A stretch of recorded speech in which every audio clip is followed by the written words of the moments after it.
nationale de notre pays.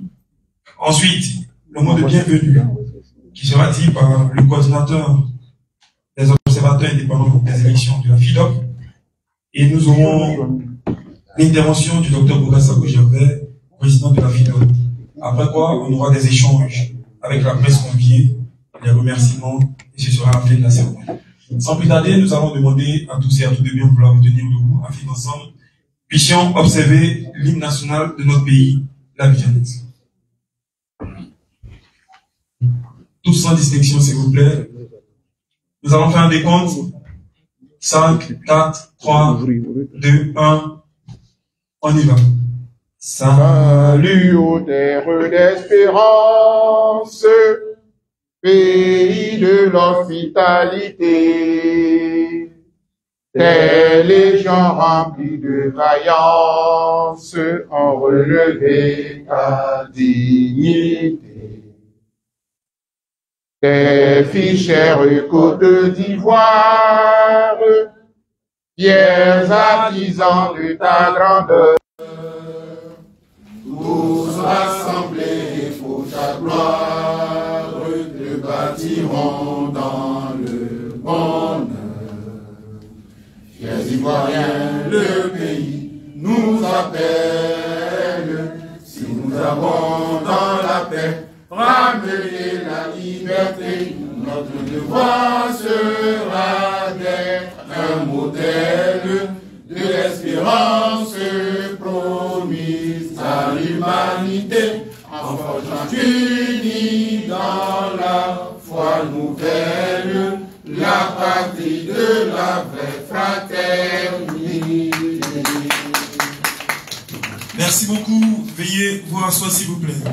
Alors, mesdames et messieurs, tous, chers invités, en vos rangs, grades et qualités, nous vous disons Akwaba, vous êtes chez nous, vous êtes chez vous. Merci particulièrement à toute la presse dans sa diversité, pour avoir répondu présent à l'appel de la FIDOP. La FIDOP, qui est la Fondation internationale pour l'observation et la surveillance des droits de l'homme de la vie pacifique. Votre présence, mesdames et messieurs, chers amis de la presse, est une démarche citoyenne qu'il convient de saluer par vos ovations si c'est possible.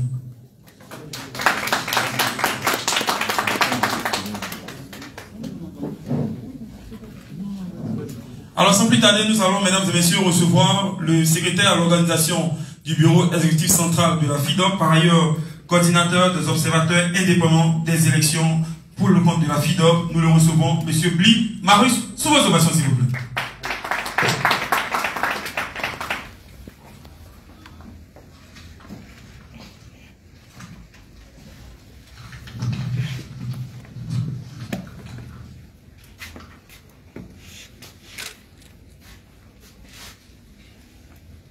Monsieur le Président, président de la FIDOP, Dr Boga Sako-Gervais, Monsieur le vice-président, représenté ici par le VP vice-président Maître Guamene qui est en route, qui nous parle parce qu'il gère quelques questions techniques. Il sera là une quinzaine de minutes. Monsieur le secrétaire général de la FIDOP, Philippe Kwasi, chers membres, chers observateurs, tous, à vos rangs, gardes et qualités, nous sommes là ce jour, bénis de Dieu, parce que nous avons des moments donnés de notre vie, observer les élections qui concernaient notre patrie. Nous sommes ici pour féliciter tous les observateurs qui ont partagé cette expérience du 2 septembre 2023. Avant de poursuivre, nous voulons adresser des remerciements. Un remerciement à l'endroit du président de la FIDOP, Dr Boga Sako-Gervais, qui nous a fait confiance et qui nous a confié cette tâche de coordonner l'observation indépendante au niveau national. aussi adresser des remerciements à l'endroit des différents vice-présidents et collaborateurs de la FIDOC qui, malgré leur calendrier chargé, ont tout fait pour que cette observation arrive à son terme. Nous voulons adresser des remerciements aux stagiaires de la FIDOC qui nous ont accompagnés dans cette mission. Également à Grande Afrique qui s'est retrouvé à nos côtés pour observer de façon indépendante cette élection. De façon spéciale, nous voulons adresser des remerciements à Maître Guaméné, qui est parmi nous déjà, qui vient d'arriver. On va permettre qu'il puisse s'installer en même temps. Maître Guaméné, s'il vous plaît, vous pouvez rejoindre la table. Maître Guaméné, qui est avocat de la FIDOC, avocat au barreau, et vice-président, qui nous a permis d'obtenir toutes les assurances juridiques afin de mener à bien cette mission. Je voudrais qu'il puisse recevoir des acclamations comme les autres. Nos remerciements vont faits à l'endroit de tous ces bénévoles. Ces bénévoles qui nous ont accompagnés, qui de façon indépendante et volontaire ont choisi de contribuer à la consolidation de la démocratie dans leur pays. Effectivement, Monsieur le Président, nous sommes satisfaits ce jour parce que nous avons mobilisé 300 observateurs composés de 120 membres de la FIDOC, 60 de Grande Afrique et 180 observateurs indépendants, bénévoles qui nous ont accompagnés. 300 en tout sur tout le territoire national pour couvrir cette élection. Nous avons choisi des localités. Et Président, comme vous l'avez demandé, nous n'avons pas couvert les localités qui nous plaisaient. Nous avons plutôt couvert des localités que nous avons observées durant la campagne qui avait suscité des tensions, mais également celles qui avaient une histoire de violence, qui est enfin celles où il y avait des représentants FIDOC. Président, nous avons fait un rapport et nous avons fait l'effort de vous transmettre notre rapport. Parce que vous nous avez envoyé en mission, nous avons couvert tout le territoire, non pas dans la représentation, mais dans la représentativité qui est importante pour nous. Et nous avons apporté un rapport de façon synthétique que nous allons revenir. Cette synthèse que nous avons faite ne s'intéresse pas aux résultats. Parce que pour nous, le plus important, c'était l'expression de la démocratie. C'était de contribuer en tant que citoyen. Et nous estimons que si les partis politiques, si les acteurs politiques, si les gérants de la cité se sont choisis comme jeu politique la démocratie, alors ces gérants-là doivent adhérer aux résultats issus des règles démocratiques qui se sont données. C'est pourquoi notre priorité ne s'est pas portée sur ce qui était un résultat, mais plutôt sur le déroulement. Mais Président, n'oublions pas que nous avons fait une campagne de sensibilisation en vue des élections apaisées. Et enfin, n'oublions pas que nous avons observé tout le dépouillement jusqu'au résultat final. Aujourd'hui, nous sommes tous rassemblés, presse, observateurs, membres de la FIDOC et Grande Afrique réunis pour que nous puissions entendre de vous le rapport que nous avons transmis. Merci, Monsieur le Président, pour la confiance. Merci à tous ces observateurs de nous avoir accompagnés. Nous pensons que cette expérience a été vraiment une très bonne expérience qui nous a permis de comprendre le déroulement, non seulement des élections, mais la marche démocratique dans notre pays. Et demain, nous pouvons penser, compter parmi ceux qui contribuent à la paix en Côte d'Ivoire. Sans plus tarder et sans transition aucune, Monsieur le Président, nous allons vous transmettre la parole sur les ovations du public. Je vous remercie.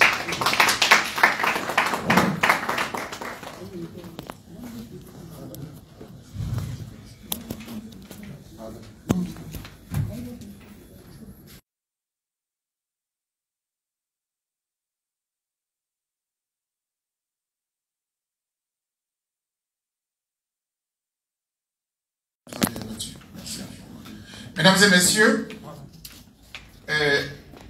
j'ai pas pour habitude de parler assis. Mais aujourd'hui, pour ne pas... C'est une conférence de presse, et pour ne pas mélanger tout votre dispositif qui est déjà en place, je vais me faire violence pour rester assis. Pour rester assis. J'ai envie de sauter tout de suite dans le rapport. Mais il me faut sacrifier à un devoir. Je suis africain, quoique sachant ou intellectuel, mais je reste attaché à ma culture et à nos valeurs, la reconnaissance. Tout ce qu'il vient de dire, tout ce que vous allez voir, tout ce que vous allez entendre, nous l'avons fait par patriotisme, par amour pour notre pays, sans bénéficier de soutien étatique ni de bailleurs de fonds internationaux. Vous savez, quand vous allez arriver, pour ceux qui sont déjà arrivés au siège de la FIDOP, il y a une grande pancarte que j'ai inventée et qu'on a instaurée dans notre siège comme étant notre logo. Aidez-nous à mieux défendre les droits de l'homme, mais ne cherchez pas à nous corrompre. Et j'ai dit. Donc, tout ce que nous sollicitons comme aide, c'est même pas pour nous, c'est pour qu'on puisse mener notre mission. En Occident, je prendrai l'exemple typique du Canada. La société civile est financée par l'État pour pouvoir faire son travail, pour que la démocratie soit vivace. En Afrique, en Côte d'Ivoire particulièrement, on continue de le réclamer. Et pendant ce temps, l'argent du contribuable, on le reverse aux partis politiques qui se battent, qui se font les guerres, et nous, on est là pour réparer, pour surveiller, pour contrôler. C'est un paradoxe. Je l'ai déjà dit en haut lieu, une loi sera bientôt votée, nous a-t-on dit, sur la question de la société civile. Mais c'est toujours bon de le rappeler. C'est pourquoi, quand il y a un seul individu, citoyen, qui nous apporte un soutien, je ne me cache jamais de le dire parce que je n'ai peur de rien. Je ne suis pas à vendre, je ne suis pas à acheter. Le 6 juillet 2023, nous avons lancé cette campagne. Aujourd'hui, ça fait 2 mois jour pour jour. Demain, ça fait le 6. Celui qui nous a permis d'avoir la salle de Palm Club et le cocktail et de gérer les besoins futurs, c'était le maire de Cocody, M. Yassi. Je les remercie. Aujourd'hui, nous en sommes à la clôture et il me faut remercier le président de l'Assemblée nationale à qui j'ai dit nous avons notre rapport à présenter. Il était difficile à joindre. J'ai pu le toucher par le biais d'un ami que j'ai connu en exil, M. Alain Toussaint, journaliste. Et c'est eux qui ont pris en charge la salle et s'il y a un cocktail, etc. Je suis direct, je suis franc, parce que ce que je vais dire là, ça engage la FIDOP et on n'a pas peur d'assumer nos responsabilités. Je tenais à le dire. Et je l'ai dit. Le présent rapport comprend 4 points. Vous nous excusez, on aurait voulu faire un PowerPoint, mais c'est dans le feu de l'action. Donc, souffrez avec ça, mais au moins vous suivez quand même. Les 4 points, c'est quoi? Le premier chapitre, qui fait le bilan de la campagne de sensibilisation pour des élections apaisées en Côte d'Ivoire. Vous avez vu, hein, en tant que journaliste, vous avez remarqué combien de fois on a sillonné le pays. On a été les premiers à lancer. C'était le 6 juillet. Dans cette même salle. Bon, pas cette salle, mais dans cette même enceinte. Le deuxième chapitre de notre rapport, il comprend les violations des règles durant la campagne préélectorale. C'est-à-dire depuis le 6 juillet jusqu'au 31 août, à la fin de la campagne électorale, tout ce qui s'est passé et tout cela, notre rapport prend cela en compte. Le deuxième volet maintenant, on tombe dans le chapitre 3, le point de l'observation indépendante le jour des votes, avec les 300 observateurs qui étaient déversés à travers le pays. Mais je vais vous dire comment, techniquement, on les a déployés, comment ça s'est passé, puisqu'on n'avait pas de moyens, on a été très intelligents, et je bénis le divin. Et enfin, le dernier chapitre présente les recommandations de la FIDOP pour de meilleures élections dans l'avenir. Quand vous voyez un rapport, les recommandations là, c'est le plus important de ceux qui ont enquêté. Qu'est-ce qu'ils envoient comme message? Quand ils ont analysé les différentes données, qu'est-ce qu'ils veulent passer comme message à l'État de Côte d'Ivoire, aux autorités? Je m'en vais donc vous présenter quelques aspects. Vous allez voir que M. Kouameni va prendre en compte les défaillances, les incidents et tout cela. Et puis moi, je ferai par la fin les recommandations. Je terminerai par les recommandations. Mais avant, je commence par dire, on ne va pas perdre assez de temps sur le point de la campagne de sensibilisation. Parce que ce pré-rapport des journalistes avisés, vous avez dû le suivre. On l'a rendu public. Je suis même passé sur les chaînes de télé. Je salue au passage l'AFTV et NCI qui nous ont permis de le faire. Je remercie ceux qui l'ont fait. Je ne remercie pas ceux qui ne devraient pas, ceux qui ne l'ont pas fait, qui devraient même le faire. Parce qu'ils reçoivent de notre argent pour le faire. Toutefois, conclusion de la campagne de sensibilisation pour des élections apaisées. La FIDOP précise d'emblée qu'elle a initié un projet d'utilité publique et nationale sur fond propre et avec quelques soutiens de bonne volonté sans aucun financement institutionnel ni de bailleurs de fonds internationaux, extérieurs. C'est donc pour nous le lieu de remercier les rares donateurs, dont certains candidats ayant facilité les déplacements et l'hébergement ainsi que la logistique et la presse. Pour la presse, j'ouvre une parenthèse. Certains candidats, ça veut dire quoi? Exemple, nous devrions aller à Tiasalé. Pour aller à Tiasalé, comme on n'a pas de moyens, je téléphone au maire. Monsieur le maire, la FIDOP vient faire une campagne de sensibilisation pour les élections. Mais le maire, là, il s'appelle Assalé Tiemoko. Il est candidat. Donc, nous appelons aussi son challenger, monsieur Alpha Sanogo. Et donc, chacun prend une partie de la mission. Le maire, logistique, salle, pour qu'on puisse faire. Voilà. Et M. Sanogo nous aide pour le déplacement. C'est très clair et très simple. Et voilà. Donc, je préfère le clarifier, que ce soit bon pour nous tous. La FIDOP se réjouit d'avoir initié cette campagne qui a eu le mérite d'influencer d'une façon ou d'une autre les autorités de l'État, la classe politique et la société civile. Ainsi, de nombreuses personnalités se sont impliquées publiquement dans la campagne pour des élections apaisées. On peut citer le médiateur de la République, qui a initié un grand programme médiatique avec des pancartes et des spots radios et télé, ainsi que la signature d'une charte par les candidats. La FIDOP félicite le médiateur de la République. Quand c'est bon, on salue. Donc souffrez que quand c'est pas bon là, on dénonce. Ils vont souffrir aujourd'hui de toute façon. Plusieurs ministres, des préfets et des élus, ainsi que plusieurs candidats n'ont pas manqué d'appeler à des élections et une campagne nationale dite « Zéro mort et zéro blessé » à ces élections.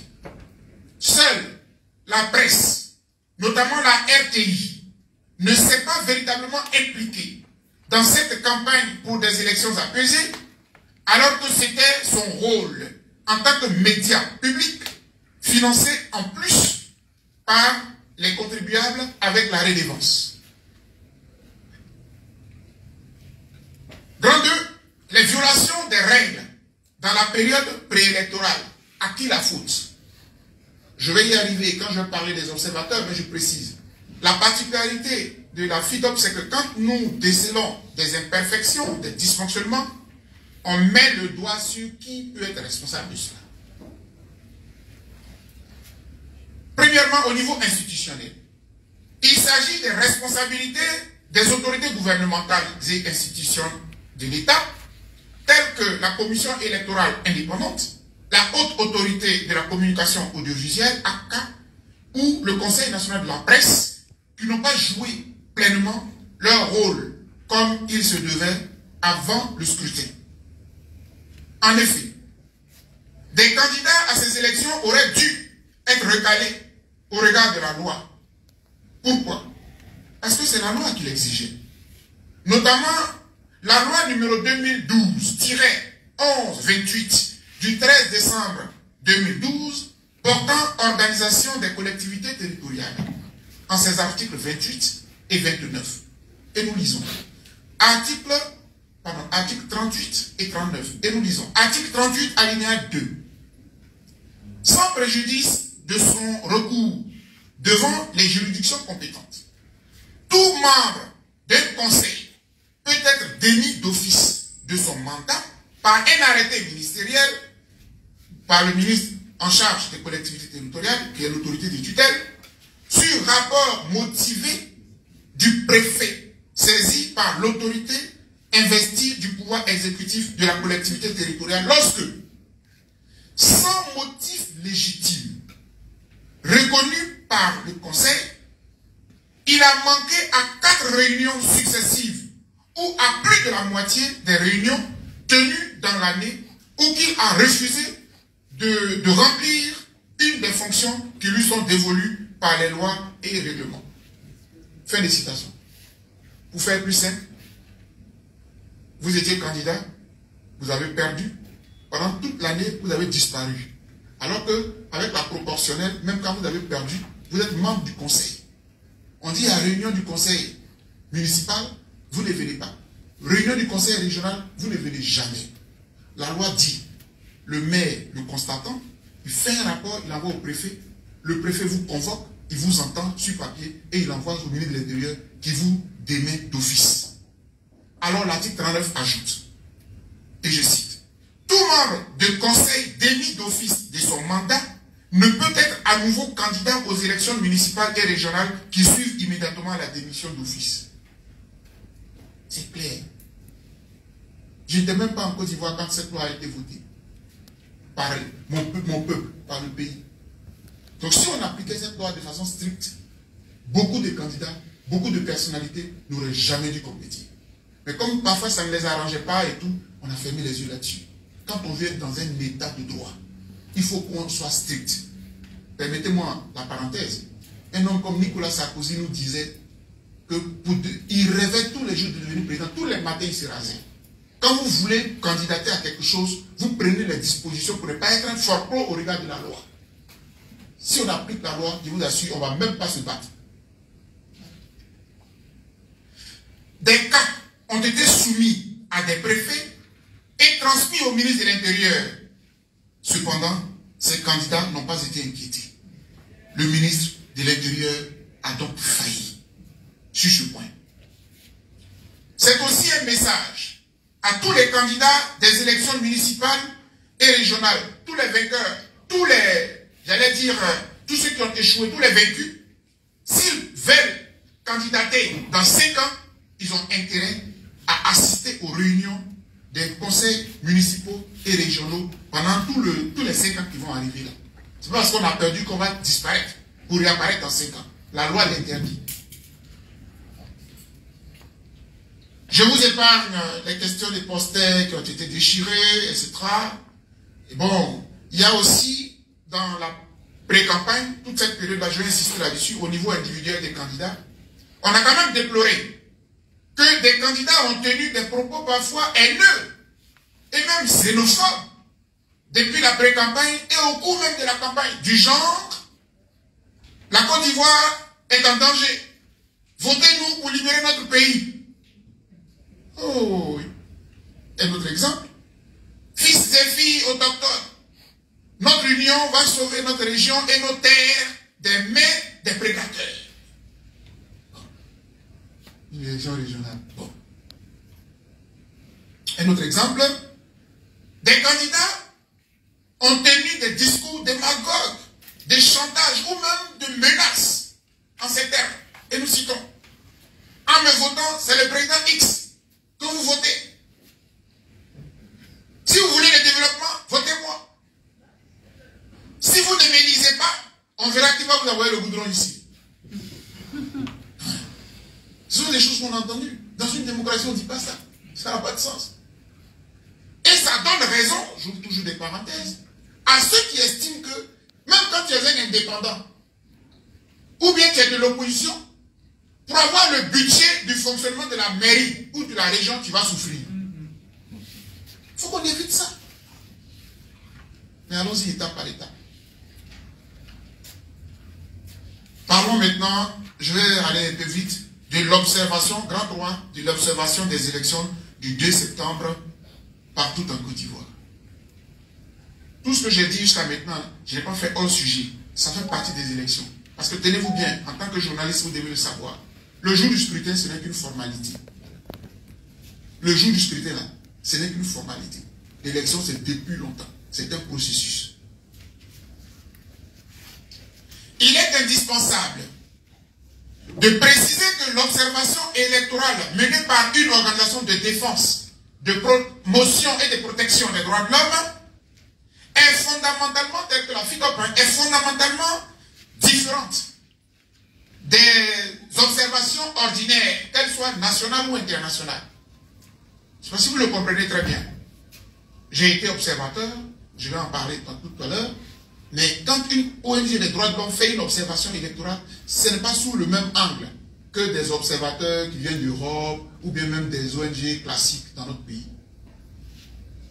L'attention des bénévoles de la FIDOP s'est portée principalement sur les manquements et les dysfonctionnements, les sources et actes de violence constitutifs des atteintes aux droits de l'homme et à la démocratie et pouvant impacter négativement la paix et la cohésion nationale, sans manquer toujours de situer les responsabilités.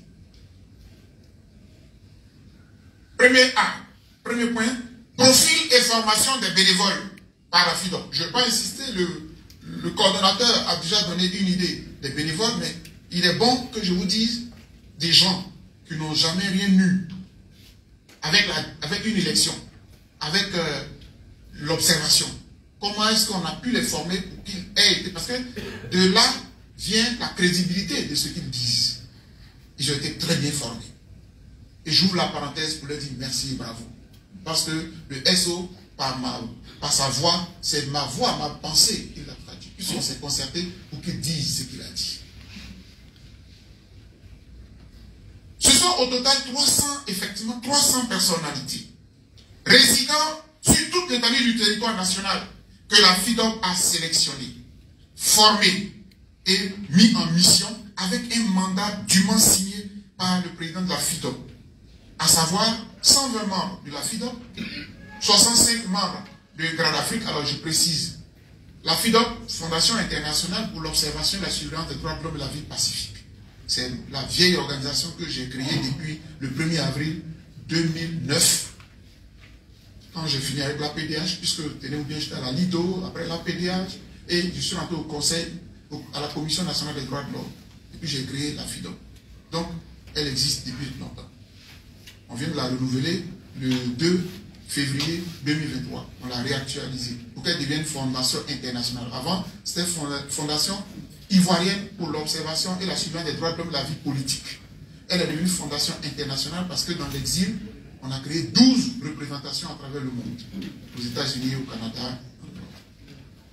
Grande Afrique, c'est encore une organisation que j'ai inventée, que j'ai créée, qui s'appelle le groupe de réflexion, et d'action pour la démocratie et les droits de l'homme en Afrique. Cette organisation-là, nous l'avons déclarée aux États-Unis, dans l'état du Delaware.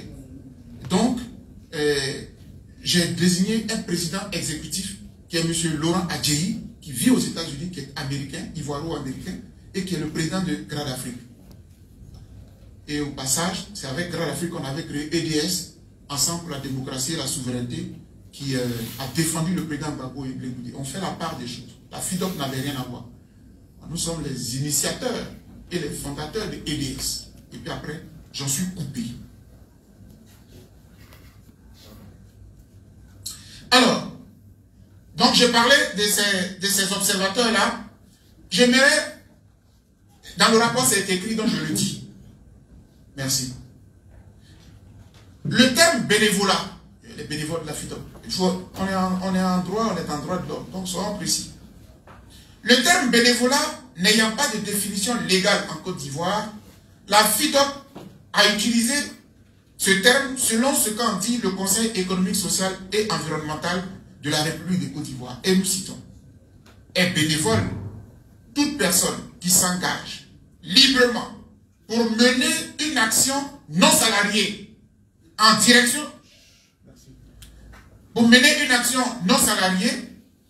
en direction d'autrui, en dehors de son temps professionnel et familial.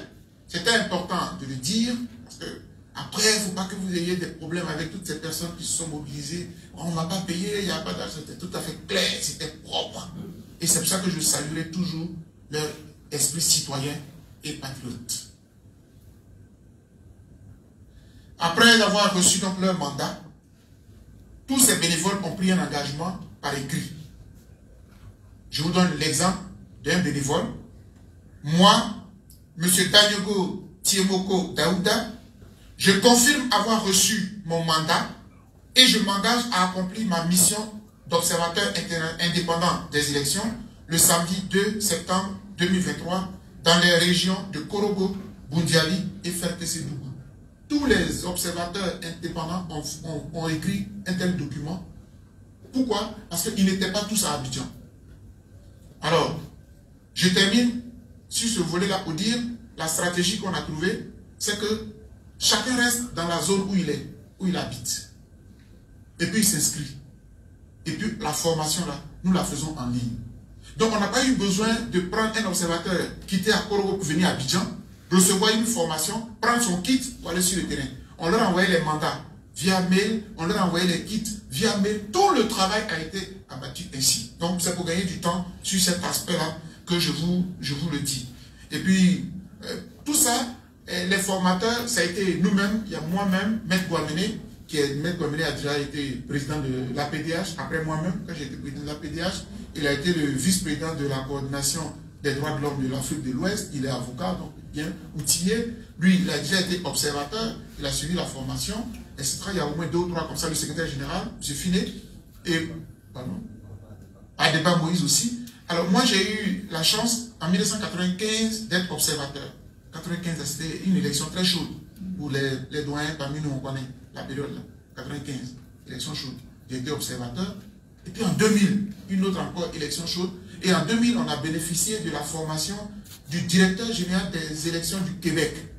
Une équipe canadienne est venue ici pour nous former. C'était formidable. Donc, c'est toute cette expérience-là que j'ai partagée avec les observateurs. Voici ce que nous leur avons donné comme possible. Et puis nous allons passer au point pratique. Il convient de préciser que la stratégie principale adoptée par la FIDOC pour les observateurs OIDE afin d'être efficace sur le terrain a été la discrétion. La discrétion. Je profite de ce point pour faire une parenthèse utile pour vous. Pourquoi indépendant? Indépendant parce que on n'a pas eu besoin d'agrément de la CEI. On a été totalement indépendant et libre. Pourquoi? Parce que dans notre entendement, la CEI elle-même, là, elle est à surveiller. Elle est à observer. Donc, si vous allez prendre un agrément, c'est un peu d'abord que vous considérez qu'elle est tout à fait, bon, c'est pas qu'elle n'est pas légale, mais qu'elle est irréprochable. Vous vous mettez sous son autorité. Nous refusons cela. Nous voulons la critique. Et ça a été très efficace. Merci beaucoup. Vous n'avez pas pris les discussions pour qu'on mette sous silence là? Oui, c'est de confisquer. L'avocat dit, la seule chose c'est de confisquer. Donc, cher madame, merci. Non, on dit ça pour rigoler. Avec cette stratégie, l'observateur, qui est généralement lui-même un électeur aussi, comme tout le monde, il utilise toutes les occasions pour faire son rapport. Ce que le coordonnateur national leur a demandé, c'est qu'à tout moment, tout fait constaté soit relayé immédiatement dans la plateforme centrale où se retrouvaient tous les observateurs, soit par une note écrite, soit par un vocal, soit par une courte vidéo, en prenant soin de préciser toujours le lieu, en parenthèse, bureau de vote, l'heure et les acteurs identifiés. Ça a été très efficace. Donc en temps réel, on a couvert tout le pays. Vous allez voir la carte tout à l'heure, on était pratiquement partout. Ça a été très très intéressant. En aucune façon, et là on le dit en rouge, une information reçue ne devrait être considérée comme crédible, ni vraie, tant que celle-ci ne serait pas vérifiée au préalable. Ça a été vraiment martelé pour qu'on soit clair là-dessus. Et le ministre de l'Intérieur, et de la sécurité, de même que le président de la CEI, même si nous sommes une observation indépendante, ce qui est tout à fait légal, parce que c'est prévu par les textes, on leur a adressé des courriers en bonne et due forme pour leur dire que la FIDOP lance des observateurs indépendants sur le terrain. Ils ont été déployés dans toutes les régions du pays, pratiquement. Et sur la carte, vous voyez très bien, merci de présenter la carte, ils étaient à Odiéné, donc c'est le Kabadougou, ils étaient dans la Bagoué, ils étaient dans le Port, ils étaient dans le Tchelogo, on était dans le Bouéké, on était à Daoukro, on était donc dans le Ifou, on était dans le Haut-Sassandra, on était dans le Cavali, on était dans, voilà, dans, comment on appelle ça, à San Pedro, là-bas il n'y a pas de nom de région, non? À San Pedro? Ah, c'est San Pedro, bon d'accord. Le district de San Pedro, ah d'accord, autant pour moi, merci beaucoup. On était donc dans le Lot-du-Bois, on était dans le Gand, naturellement, et puis on était aussi dans la Lébi-Tiassa, on était, voilà, dans les grands ponts, on était à Abidjan, dans le district, et puis, voilà, dans la Mé, voilà, on était aussi, oui, dans le sud comme oui. Mesdames et messieurs, je vais passer la parole à notre avocat, Maître Hervé Kouamene, qui va vous entretenir 2 minutes sur les incidents, les observations et tout ça. Et puis moi, quand je reprends la parole, ce sont les recommandations et on prendra vos questions. Mais il peut, vous voulez, oui, tu peux t'approcher ici, vas-y. Donc je voudrais souscrire à tous les remerciements et toutes les salutations de mes prédécesseurs. Je voudrais également, en boitant donc dans les pas du président Dr Boga, présenter les principaux incidents que nous avons relevés. Naturellement, vous comprendrez en fonction donc de la cartographie de nos observateurs et de la réalité sur le terrain de ce qu'il s'agit d'un échantillonnage, puisque la FIDOP n'a pas eu la prétention d'avoir couvert tous les centres de vote, encore moins tous les bureaux de vote. Et d'ailleurs, aucune organisation ne peut couvrir tous les bureaux de vote. Donc il s'agit donc d'un échantillon. Il se peut que dans notre échantillon, des faits aient pu ne pas être mentionnés parce que nous n'entrons pas d'observateurs dans ces lieux. Et ça se comprend. Alors nous avons fait donc une synthèse d'incidents selon un tableau.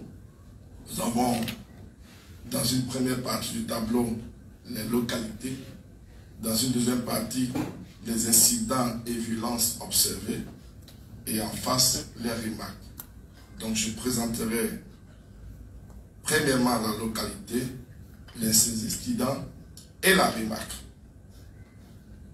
Dans la plupart des localités du pays, à Abidjan comme à l'intérieur du pays, nous avons observé un retard et une lenteur dans le début et dans le déroulement du scrutin sur la majorité du territoire national.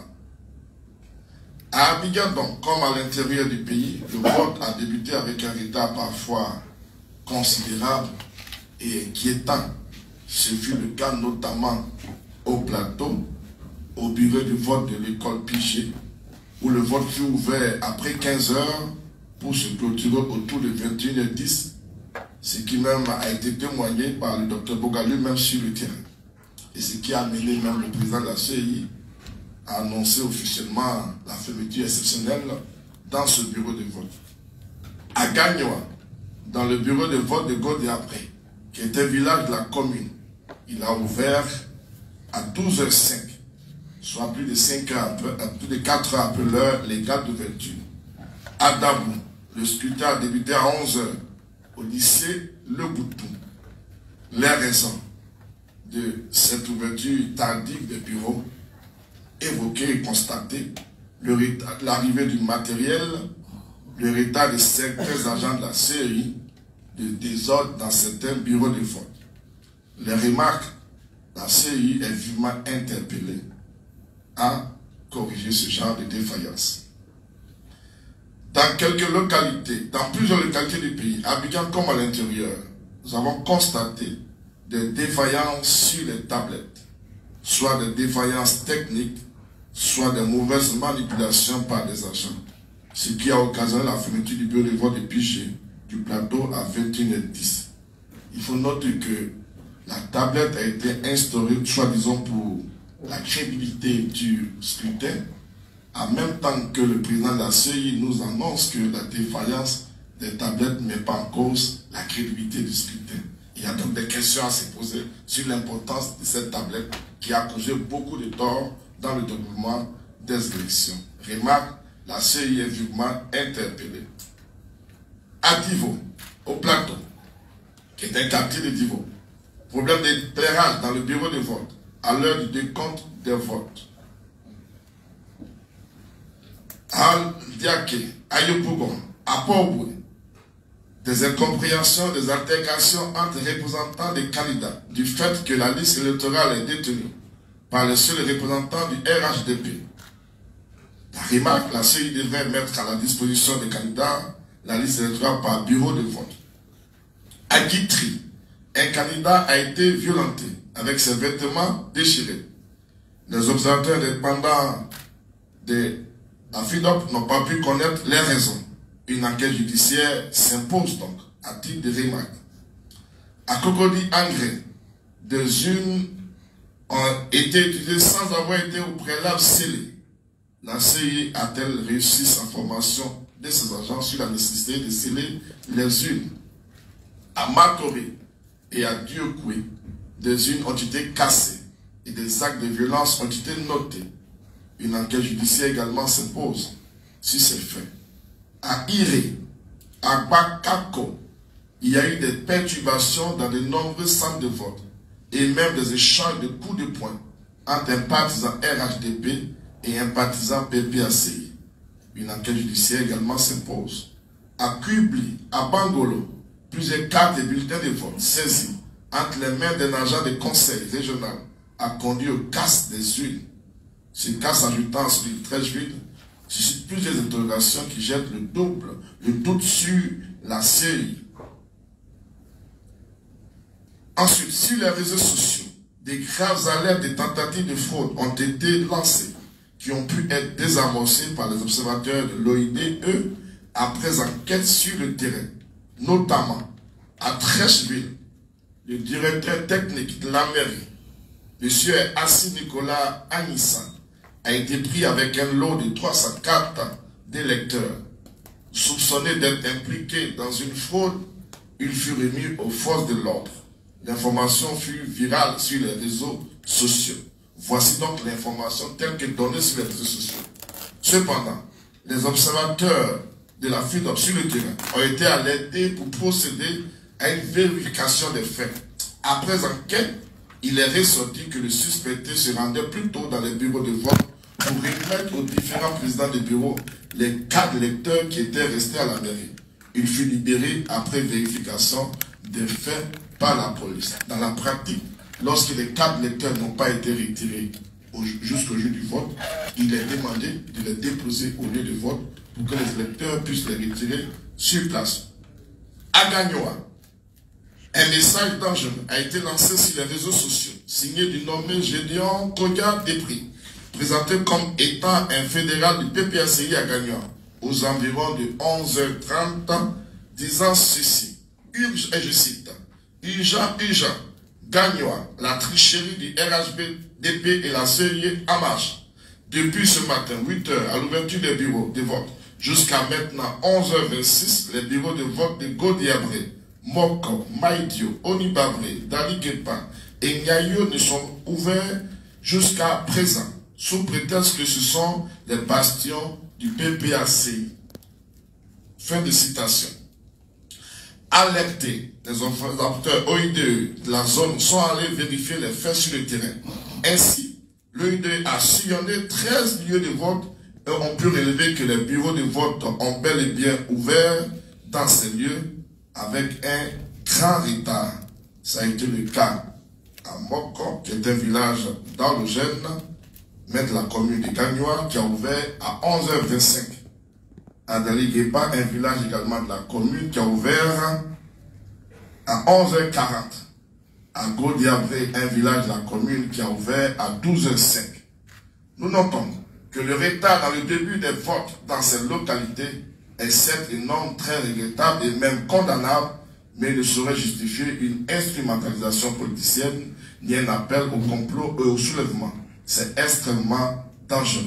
Car à Dabo au plateau également, le 6-15 s'est ouvert bien plus tard et s'est clôturé très tard. Cependant, il faut noter la politique de 2 poids 2 mesures qui a été appliquée. Dans certains bureaux, le retard a été répercuté sur la fermeture, car dans certains bureaux, malgré le retard, les bureaux ont fermé à 17h.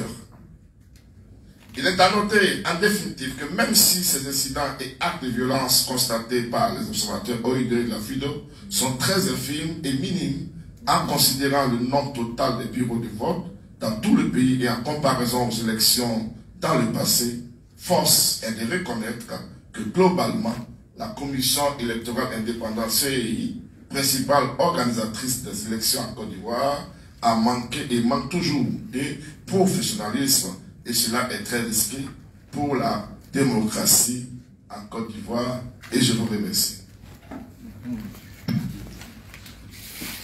Je m'en vais vous présenter maintenant les recommandations. De tout ce que l'on a entendu, qu'est-ce que... C'est pas la peine de venir, on va vous aider nous-mêmes. Voilà, vous évitez le balai, SO. Tu peux passer là rapidement, voilà, et puis faire ça pour eux. Ce sont nos partenaires, pas trop les fatiguer.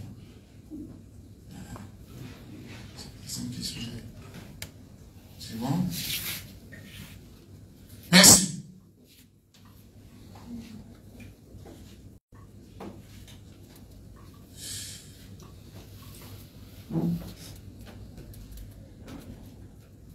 Deux secondes, excusez-moi.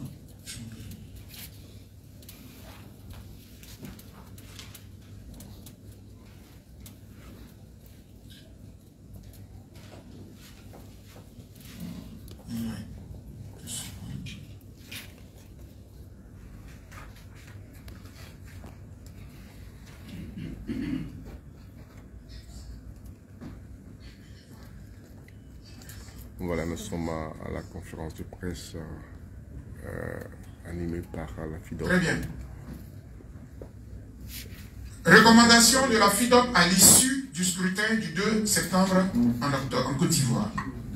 2 septembre en Côte d'Ivoire.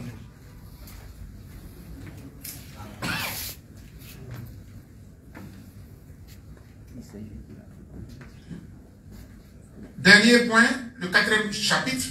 Recommandation de la FIDOP à l'issue du scrutin du 2 septembre en Côte d'Ivoire.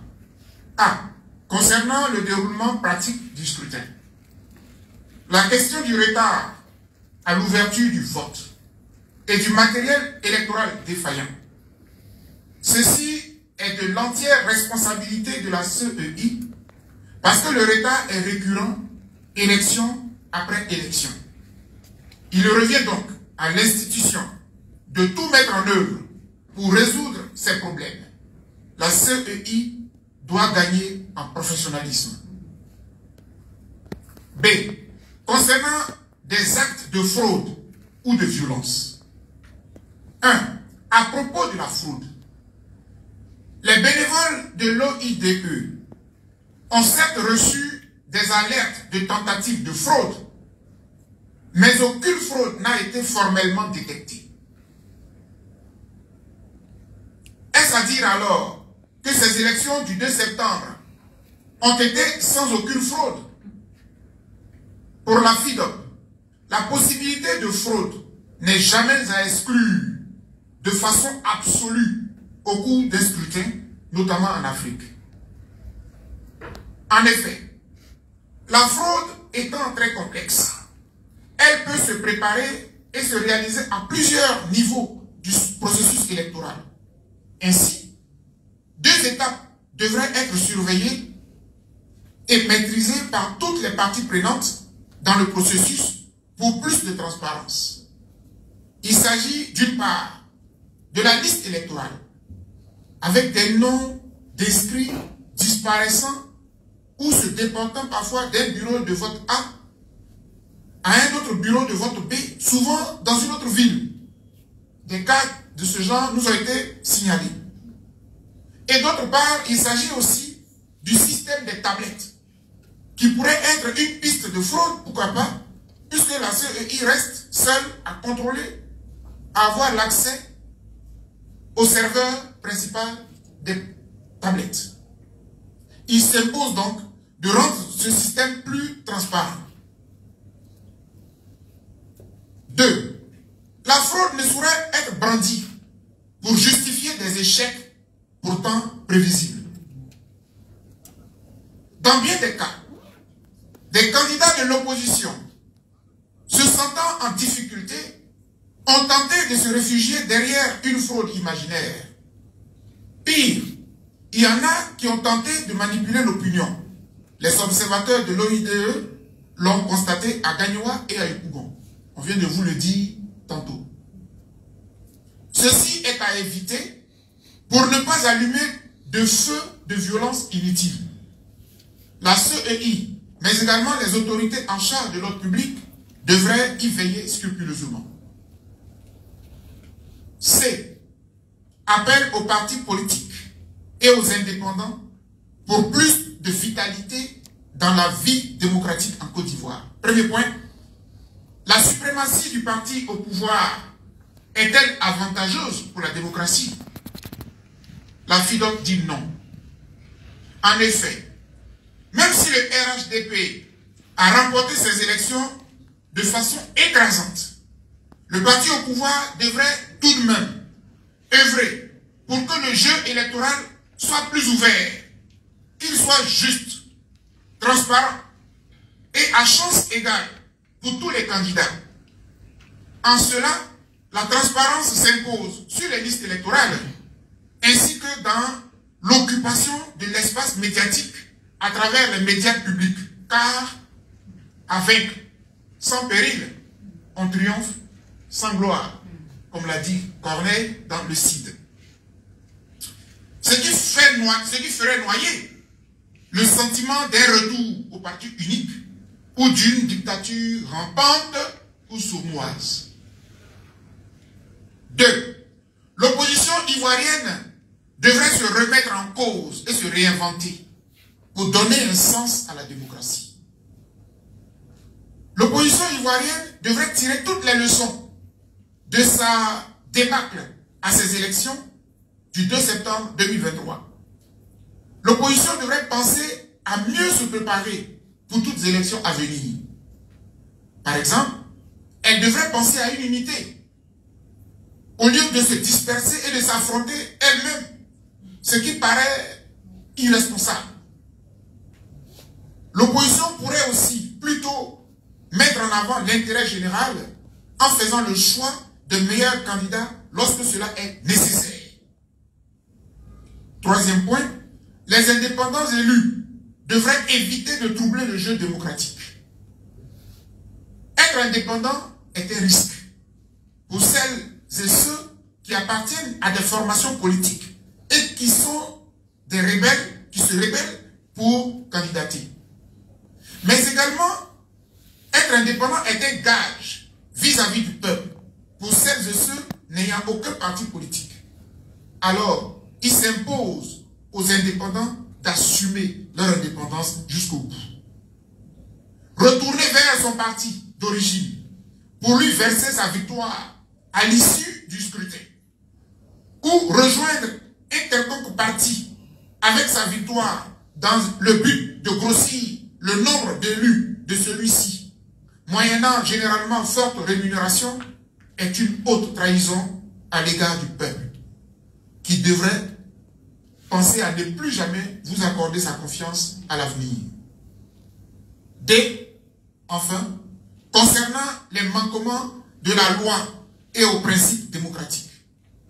Premier point, la loi relative aux collectivités, notamment la loi numéro 2012-1128 du 13 décembre 2012 portant organisation des collectivités territoriales, devra désormais être appliquée dans toute sa rigueur, notamment en ses articles 38 et 39 qui rend inéligible tout conseiller municipal ou régional n'ayant pas participé sur un certain temps aux réunions du Conseil.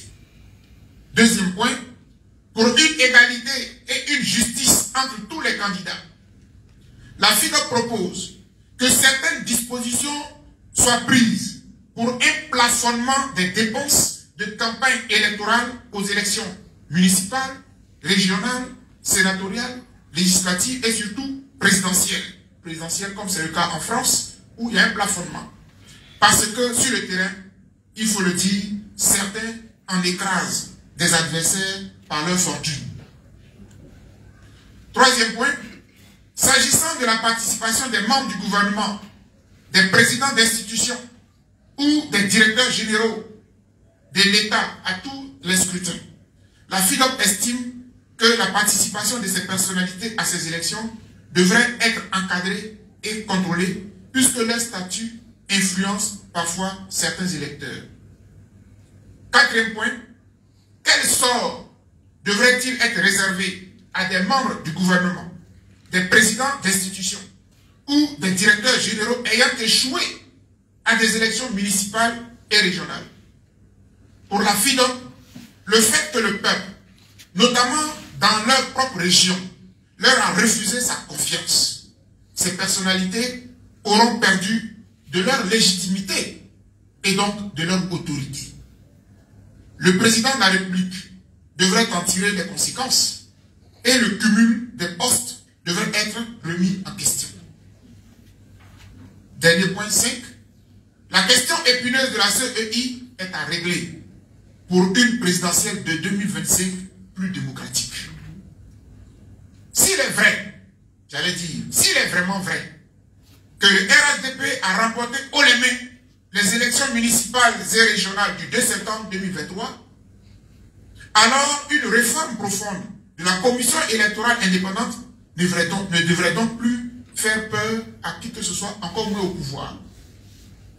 Ainsi, pour briser toute suspicion sur la CEI, des agents, dont certains agents ont souvent des familiarités avec le parti au pouvoir, la FIDOC recommande ce qui suit, qui devrait être pris en compte bien avant l'élection présidentielle de 2025. Que la CEI centrale et les CEI locales soient totalement réformées pour être dirigées par des acteurs de la société civile, comme ce fut le cas en 2000, avec certes des représentants d'institutions de l'État, mais n'ayant que le statut d'observateur sans droit de vote. Que le président de la CEI centrale, pour faire consensus, pour qu'il soit au-dessus de tout soupçon et indépendant dans sa mission, qu'il puisse être désigné soit par un appel à candidature, soit à l'issue d'un vote par des institutions de la société civile, soit même au suffrage direct ou indirect, comme les sénateurs. Que la liste électorale soit auditée, toilettée et mise à jour en 2024, puis en 2025, avant la présidentielle à venir. Et enfin, que le système des tablettes soit mieux expliqué aux Ivoiriens pour plus de transparence dans le jeu électoral. Telles sont, mesdames et messieurs les journalistes, les recommandations finales de la FIDOC, la Fondation internationale pour l'observation et la surveillance des droits de l'homme et de la vie pacifique, tirées des enseignements du scrutin du 2 septembre 2023 en Côte d'Ivoire. Fait à Abidjan le mardi 5 septembre 2023 pour la FIDOC, le président. Je vous remercie. Merci beaucoup au docteur Bogassako Gervais et à l'ensemble des membres de la table des séances. Mesdames et messieurs, chers amis de la presse, nous allons procéder à l'instant aux échanges avec la presse. Vous allez donc juste lever la main, on va vous céder notre micro, vous vous présentez, vous déclinez donc votre identité à l'état civil, l'organe de presse auquel vous appartenez et vous posez votre question si c'est une contribution.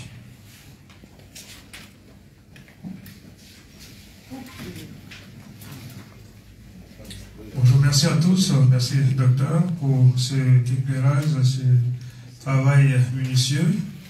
Je suis Yamba Cabré, journaliste indépendant pour Jour Media Group. J'ai une première préoccupation à deux volets. On a constaté au niveau des violences électorales que le premier incident, en tout cas à mon niveau, le premier incident que nous avons observé est sorti du même camp politique. En l'occurrence, Koumassi, où le candidat en question est même le directeur exécutif du parti au pouvoir, et la première violence politique est signalée là-bas. Dans l'ensemble, on pourra dire que c'est l'une des premières élections en Côte d'Ivoire où, malgré les incidents, il n'y a pas eu perte en vie humaine. Est-ce que cela peut présager que l'affrontement entre adversaires ou partisans d'adversaires politiques est derrière nous pour la suite? Deuxième préoccupation, c'est un précédent qui m'intrigue et constate permanemment, c'est le cas du plateau pour les élections passées, où la liste vainqueur, malgré le nombre imposant de ses conseillers, s'est retrouvée à lutter pour son poste de maire, alors qu'il a eu la liste était vainqueur avec le maximum de conseillers, et ses propres conseillers ont été désorientés pour voter contre lui. Est-ce que cela ne constitue pas un cas de jurisprudence, vous qui êtes un homme de droit? Qu'est-ce que la loi dit et qu'est-ce qu'on pourrait en tirer comme conclusion? Si vous permettez, comme on n'est pas nombreux, on peut répondre au fur et à mesure. C'est ce que ça veut annoncer, mais quel est le J'aurais voulu faire des vagues de 3-3. Pardon? Vous voulez faire des vagues de 3. Maintenant, s'il vous plaît. D'accord. Et est-ce qu'il peut reprendre bien l'esprit de la dernière question pour qu'on soit bien clair dans nos esprits? La dernière question concerne le plateau. Oui, le plateau. Un précédent qui s'est présenté où le candidat vainqueur qui a eu la caution des électeurs, des citoyens, qui avait la liste majoritaire, a été confronté au vote du maire, les conseillers, pendant le vote des conseillers. Ses propres conseillers se sont retournés contre lui et il a gagné avec une seule différence d'une seule fois. Ah, pour être le maire de la cité. Oui, le maire de la cité. Oui, d'accord. 2018. Ah, tu parles de 2018. 2018, voilà. Donc, est-ce que cela ne constitue pas un cas de jurisprudence qui pourrait compromettre la crédibilité des élections? Puisque quand il dit c'est gagné, si son opposant qui n'a pas été sanctionné par un vote favorable se retrouve à retourner les conseillers de son adversaire pour voter contre lui, pour se faire élire maire, est-ce que c'est un processus crédible? Merci. Merci. Mesdames et messieurs, c'est une vague de 3. On va prendre 2 autres personnes, après quoi la table des séances aura la latitude de répondre aux préoccupations. Ok, bonjour docteur. Ma question tout à l'heure... Oui, excusez, je suis David Bédia de Canal Ivoire. Ma question tout à l'heure, vous avez dit que c'est vrai, il n'y a pas eu matériellement d'actes qui pourrait ressembler à une tentative ou une volonté de fraude. Non, il n'y a pas eu de fraude voilà, constatée. Il n'y a pas eu de fraude constatée. Oui. Bon, moi, ma question c'est, quels sont, selon vous, dans vos observations, quels sont les actes qui peuvent ressembler à de la fraude, si on veut bien dire ceci. Voilà, parce que quand même, on a vu ça a été noté, hein, des urnes cassées, des listes déchirées, tout ça. Est-ce que ça ne va pas aussi dans la fraude en fait? Très bien. On prend une dernière personne pour cette première vague de 3. Derrière, terminez s'il vous plaît. Bonjour Président, moi je suis Max Soubi de Medi TV Afrique. Président, on peut vous poser d'autres questions, on ne peut pas avoir le docteur Bougassako en face de nous et puis parler seulement des questions, excusez-moi, liées peut-être aux élections directement. On le sait, cette élection du 2 septembre dernier constitue en quelque sorte un grand test avant 2025. On a vu la débâcle du PPACI, je pèse le mot. On a aussi vu une sorte de razzia du RHDP. Et puis, il y a le PDCI qui s'est positionné comme le principal parti d'opposition. Aujourd'hui, quel commentaire faites-vous sur le PDI, sur les perspectives que dégagent ces élections régionales? Et puis, voilà. Et puis deuxièmement, on parle d'alternance aujourd'hui, qui pourrait peut-être être constituée une sorte de dauphin pour l'opposition face à cette même probable candidature de Ouattara en 2025. Voilà, c'est toute ma question. Merci beaucoup. Docteur Bouga Sakou-Janvier, en tête de séance, nous vous cédons toute la place des réactions aux questions et propositions. Heureusement que je ne suis pas seul, Maître Guamini est là, donc puis il y a le coordonnateur de l'opération.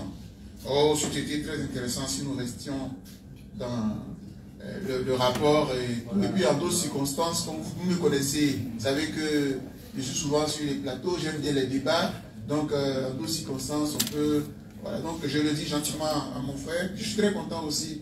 Je sais que quand tu me retrouves, tu as envie de finir avec moi en même temps. Mais soyons pour le respect de vous-même, votre déontologie, on est venu pour le rapport sur les élections, restons dans le contexte, mais on aura l'occasion. Dans tous les cas, on a dit aux uns et aux autres de tirer les leçons.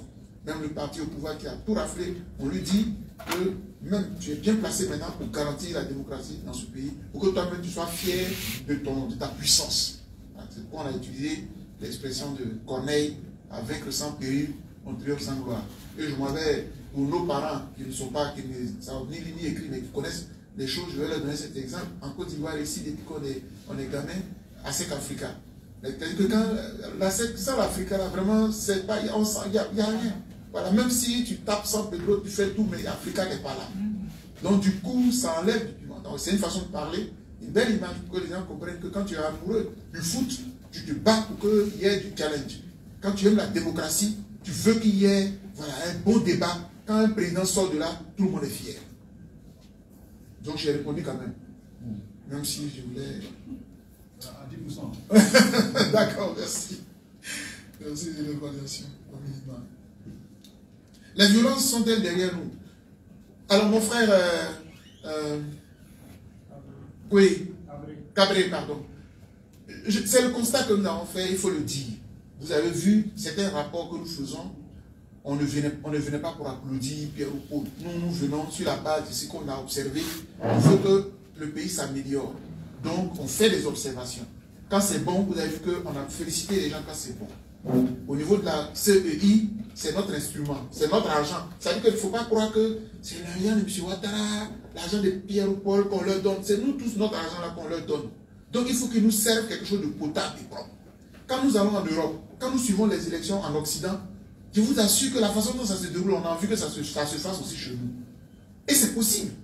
Si nous avons des listes électorales clean, et puis on arrive à gérer tout, même on choisit un endroit, comment on a autant de milliards à la CEI, et puis on ne prépare pas des petits groupes électrogènes pour que dans les endroits où il n'y a pas d'électricité, par exemple, parce qu'il ne faut pas bloquer le processus.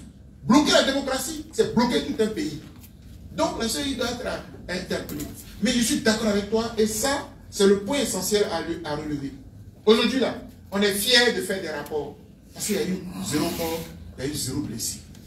Peut-être quelques égratignures, quand même, parce qu'il ne faut pas négliger, tel que, par exemple, à Guitry, où le candidat a été molesté, etc. Je le respecte, ces blessures-là, et même à Koumassi, comme vous l'avez dit.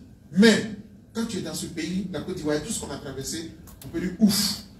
Je suis d'accord que mon frère Koulibaly Gilbert, président de la CEI, dise ouf. Une épine en moins. Je suis d'accord que le président de la République dise ouf. Parce que chaque fois qu'il y a des élections en Afrique, on s'apprête à voir le massacre. Et aujourd'hui, il n'y en a pas eu. Donc oui, on peut le dire. Mais en même temps, je suis tout à fait d'accord avec toi aussi que Koumassi a ouvert, après Marcory s'en est suivi, donc il y a eu quelques points comme cela. Il faut faire un peu attention à cela. Donc, chers amis, le but, c'est de faire en sorte qu'il n'y ait pas de violence. Aujourd'hui, il n'y a pas eu de violence, il faut s'en féliciter. Et pourquoi on ne féliciterait pas particulièrement la CEI? Parce que pour ne pas qu'il y ait des violences là, ce n'est pas elle seule qui a travaillé. D'ailleurs, même elle nous a mis en danger. Parce que nous, on a travaillé, on a sensibilisé pour qu'il n'y ait pas... Mais quand tu viens et qu'on ouvre à 11 h, tu donnes le prétexte à des gens de trouver de quoi dire. Il ne faut pas leur donner l'occasion. Quand tu es la CEI, il faut savoir que les gens qui sont en face de eux, ils sont prêts. Pour la petite bête, pour faire exploser le pays. Donc, il ne faut pas leur donner l'occasion. Si tu as besoin d'argent, si les 57 milliards là ne suffisent pas, demande au président Ouattara, il va augmenter. Mais il ne faut pas nous envoyer des tablettes défaillantes qui donnent l'occasion à des gens de commencer à se plaindre. À propos de la liste électorale, on la donne. Il y a globalement, les représentants du RNDP avaient la liste électorale. Oui, mais la liste électorale, elle coûte 600 000 à peu près. Je ne sais pas si, mais 600 000. Mais pourquoi tu fais ça si cher? Pourquoi c'est si cher? Notre liste électorale. La CEI peut démultiplier ça. On a eu des primaires nationales. Donc, vous voyez, il y a des choses comme ça sur lesquelles on peut éviter. Parce que quand vous n'avez pas distribué là, ils sont dans le bureau de vote, ils n'ont pas la liste électorale. Ils disent, mais pourquoi le monsieur du RAIDP, il ne sait même pas qu'on peut l'avoir en achetant. Pour lui, il commence à accuser le monsieur du RAIDP. Pourquoi lui, il a et moi, je ne l'ai pas? Pourquoi il a ça et moi, je ne l'ai pas? Du coup, il demande, bon, lisez à haute voix. Parce que comme ils n'ont pas la liste, il demande, à cause de haute voix, là, à Port-Boué, il a failli avoir, comment dire, bagarre. Donc, des détails comme ça, c'est ça qu'il faut éviter. Donc, cher frère Cabré, je bondis de ta question, c'est comme ça on dit toujours. Dans le rapport, on dit peu, mais dans les échanges, il y a des détails qui sortent. On se réjouit qu'il n'y ait pas eu de violence, mais je peux te garantir, et ça va être ma conclusion sur ta question qui est très importante. Depuis que la Côte d'Ivoire se retrouve, avec le retour des exilés, nous-mêmes, etc., je sens qu'il y a un engagement qui est pris par les Ivoiriens qui sont plus prêts à verser de leur sang pour un homme politique, fut-il le plus puissant de la terre.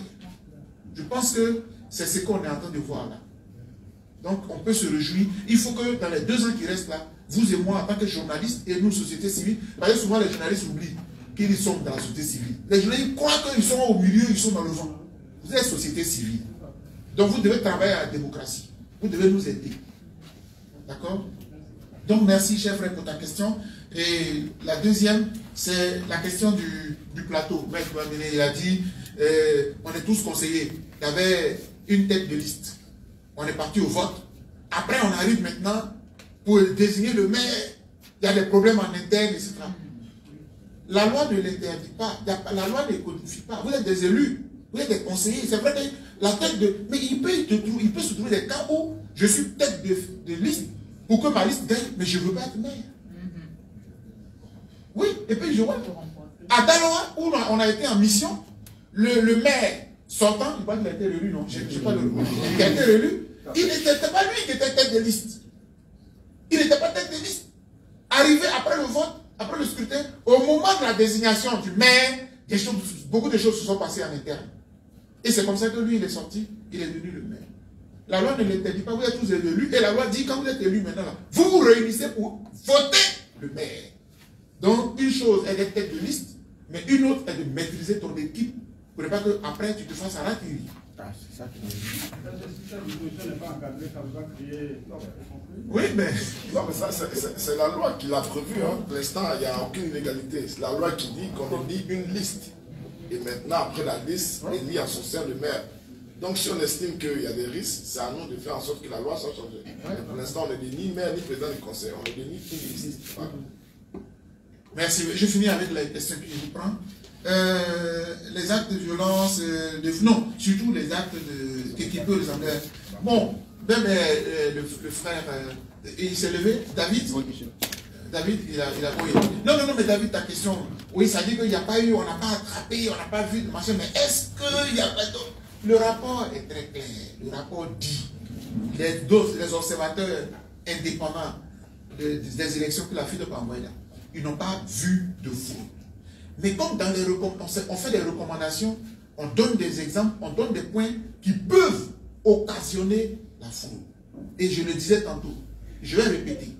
Normalement, même là, le jour du scrutin, là, ça c'est une formalité. Le vote peut être gagné à l'avance. Ouais. Par exemple, au moment de l'inscription sur les listes électorales, vous êtes un parti politique. Vous ne vous souciez même pas de mobiliser vos amis, vos militants, d'aller se mettre sur la liste électorale. Vous dansez. Bon, le jour du scrutin, vous voulez compter sur qui? Merci de me passer l'autre micro. Le jour du scrutin, là. C'est la régie? Oui, heureusement qu'on est obligé d'avoir les voix. Oui, mais je ça, allez-y, je ça à la régie là-bas. C'est une question de droits de l'homme. Tout ça c'est payé. Pendant, je continue de vous dire. Donc, en fait, c'est pour ça qu'on a dit, on a cité 2 endroits précis. On a dit, d'abord la liste électorale. Chers amis, vraiment, je suis désolé. Hein. Par exemple, dans le Nord, il y a eu 4 localités comme ça où il n'y avait pas d'adversaire. On devrait dire qu'il est seul dans son secteur. Peut-être qu'il ne veut pas aider, mais. Donc, il y a des choses comme ça. Si vous n'êtes pas sur la liste électorale, vous pouvez danser pendant les meetings, remplissez les meetings autant que vous voulez, vous êtes déjà battu. Sur la liste électorale, vous n'avez pas fait un travail comme il fallait, ou être sur la liste électorale. Deuxième aspect, on a dit aussi pour les tablettes. Nous-mêmes, on s'est posé des questions. Parce qu'au moment de rédiger le rapport, on s'est interrogé. Bon. D'abord, on ne maîtrise pas la question de la tablette. Mais la tablette, il y a un serveur. Là, nous, tout ça, on a fait un peu informatique. Donc, vous finissez tout ça, mais il y a un serveur. Donc, tout ça, là, comment on peut. Donc, tout ça, c'est des aspects qu'il faut voir pour démocratiser le vote. Donc, je ne peux pas te dire, oui, il y a des actes, non. Et puis, quand on va à une élection, chacun veut gagner. Ça, c'est un principe. Maintenant, chacun veut gagner là. Nous, on voudrait que ce soit à la loyale. Mais il y en a qui vont chercher à frauder. C'est comme dans la société, on veut tous réussir. On veut bien travailler à l'école ou bien dans d'autres entreprises et puis gagner de l'argent. Mais il y en a qui sont là, eux, leur stratégie, c'est de voir comment je peux continuer et puis avoir plus que toi-même qui vas à l'école. Donc chacun, voilà, on ne peut pas interdire ça, mais bon. C'est pour répondre aussi à sa question. C'est vrai que la question c'est de savoir quels sont les actes qui peuvent être ressemblés à de la fraude. Moi, je parlerai plutôt des actes qui constituent des présomptions de faute. J'en citerai peut-être 2. D'abord, dans le choix du personnel des bureaux de vote, des membres d'ACE. Quand on choisit des gens qui sont pratiquement des militants du parti au pouvoir, quand on choisit des gens sur une acquaintance avec le parti au pouvoir, ça peut situer une présomption de vote. Ensuite, lorsqu'on ferme les bureaux de vote au-delà de l'heure légale, ça peut constituer également une présomption de vote. Lorsque volontairement, on accepte de faire un dépouillement dans un bureau où il n'y a pas d'éclairage, c'est des actes, des présomptions de vote. Et le président l'a dit, avant d'aller voter, avant de choisir un sac, on inspecte, on sait qu'il n'y a pas d'électricité. Et quand on a un budget de 57 milliards, louer un groupe électrogène à 300 000 pour la journée, ce n'est rien. Quand on veut une élection transparente. Donc voici un peu quelques présomptions qui pourraient faire croire à la fraude. Et vous verrez que dans toutes les contestations qu'ils vont faire dans ces jours, ceux qui ont perdu, c'est ce cas-là. Voilà. Merci. Merci beaucoup, Maître Guamene. Les techniciens disent quoi? D'accord, faut tenir compte de ça. On fait le ratio. Voilà. Autant le vote, on le décale vers la fin, là, 2 heures. Donc tout ça, on va tenir compte. Merci beaucoup, Président. On va prendre une deuxième vague de 3 dernières personnes avant de clore. Mais s'il y a un avantage, on ne vous interdirait pas. Hein. Oui, mais conférence de presse. Je rappelle, vous vous tenez debout, vous vous présentez, l'organe de presse auquel vous appartenez, puis vous vous exprimez. Bonjour, docteur. Oui, bonjour, cher ami. Je suis Yaya Kanté, Afrique Presse. Afrique Presse, oui, d'accord. En fait, la question du collègue, je ne sais pas si ça a été bien compris. D'accord. On va à une élection, il y a 2 listes. Il y a une liste qui gagne. Mais il se trouve qu'au moment de l'élection du maire, l'opposant qui n'a pas gagné, il arrive à soudoyer peut-être les autres conseillers et à se faire élire. Qu'est-ce que vous pensez de ça? Ah, d'accord. C'est pour ça que j'avais voulu voir. C'était ça? C'était ça la procédure. Très bien, d'accord. Voilà. Okay. Maintenant, s'agissant des tablettes, le président de la CEI a été clair. Il dit l'objectif des tablettes, c'est d'accélérer le processus. L'absence ou la défaillance des tablettes ne met pas en cause la crédibilité du scrutin. Il a donné cette information. Maintenant, moi, ce que je veux savoir, vous, en tant qu'observateur, vous avez noté qu'il n'y a pas eu de violence. Est-ce que vous-même, en tant qu'observateur, vous êtes satisfait du scrutin? C'est ma question. Ok. Merci. D'accord. Une deuxième personne? Oui. Oui. Alors, bon, allez-y, si ça ne marche pas, allez-y. Bon, bonjour docteur. Je suis... En plus où? Ça passe. Voilà. C'est bon? C'est parfait. C'est bon. Donc, je suis M. Moussa Kamara. Je suis journaliste à Nasso Presse. Hier, j'étais à une conférence de presse où le président la FODA a dit qu'il faut une représentation complète de la société civile à la CEI. Est-ce que vous êtes d'accord avec cette assertion?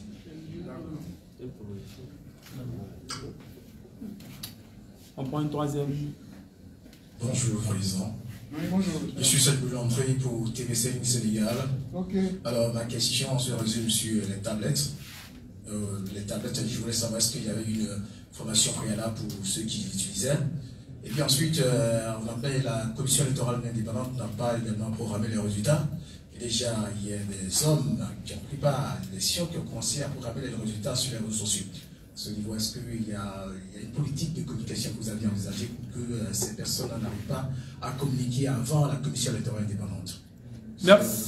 Merci beaucoup, Monsieur le Président, Monsieur le Vice-président, Monsieur le Coordinateur national. Nous sommes suspendus à vos réactions. Merci, merci beaucoup. Alors, merci.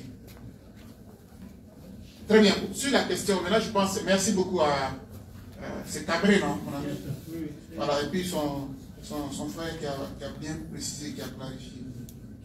Donc, ce que je note, c'est quoi? Ce qui peut poser problème, c'est l'adversaire battu, mais qui est quand même conseillé. Il a réussi à soudoyer. C'est ce détail-là qu'il nous faut vérifier. Parce qu'il a perdu. Sa liste a perdu. Comment il s'est fait réélire? La loi ne dit pas qu'il a perdu, sa liste a perdu. Donc lui, individu, tous les autres conseillers qui ont soutenu le vainqueur là, votent pour lui. Ah, je veux dire que la loi n'a rien dit. Il n'a pas volé. Maintenant, si, comment? Il peut être maire. Mais il est devenu le maire, puisqu'il est conseiller. Parce qu'en fait, avec la proportionnelle, il est appelé à être conseiller comme tous les autres. Et arrivé là-bas, les autres, non, mais ça, justement, entre Hillary Clinton et puis Donald Trump, quand on compte les voix du peuple, Hillary Clinton est président des États-Unis. Mais justement, mais ici, là, c'est les grands électeurs. C'est exactement la même chose. Les conseillers, là, c'est les grands électeurs, c'est la même chose que les sénatoriales. De la même manière, les sénateurs sont élus par les conseillers, là. C'est de la même manière, le maire est élu par les conseillers. Nous ne faisons que voter la liste. Arrivé là-bas maintenant, il se trouve que celui qui a perdu, il est quand même parmi les conseillers. Et les autres l'ont aimé. Maintenant, le détail, c'est si on a la preuve qu'il a corrompu les gens, c'est à ce moment-là que ça devient dangereux. Parce que selon ce que vous nous dites, très probablement, c'est la partie de la corruption là, qui peut être la raison essentielle. Sinon, objectivement, on est membre dans notre conseil, on a notre leader, et puis on s'en va, on a gagné, et arrivé là-bas, subitement, notre propre leader en vote contre lui. Ça, j'ai bien envie qu'une enquête soit menée. Si moi, juste été le maire dont la liste a gagné et qui a été ainsi battu, je demanderais qu'il y ait une enquête. Et ça, si on était ailleurs, on peut appeler chaque conseiller pour dire qu'est-ce qui s'est passé. Moi, vraiment, c'est un cas qui me donnerait, mais ce qui est en 2018, là, je trouve ça franchement incroyable. Mais bon, ça peut arriver. Voilà. Est-ce qu'en 2018, il a gagné? Non, il n'y a pas de 13 à 12. Ah, mais donc, de toute façon, mais heureusement qu'il y a eu un 13e.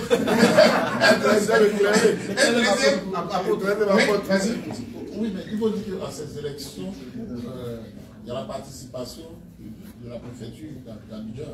Il y avait la participation de la préfecture d'Abidjan. Et donc, ce sont des élections qui sont. Voilà. Peut-être que ce que vous pouvez nous vous pouvez nous demander, est-ce que la société civile peut participer effectivement à l'observation de ces élections et autres. Mais ce qui est important pour nous ici, c'est de savoir s'il y a effectivement infraction, s'il y a corruption. Avérée. Donc, de se prononcer. Sinon, tout ce qui est dans le gouvernement de ce vote, tout ce qui est décrit là, dès qu'il est conseillé sur la liste, il peut faire encore candidature. Il peut devenir maître tranquillement si les autres conseillers lui donnent l'approbation.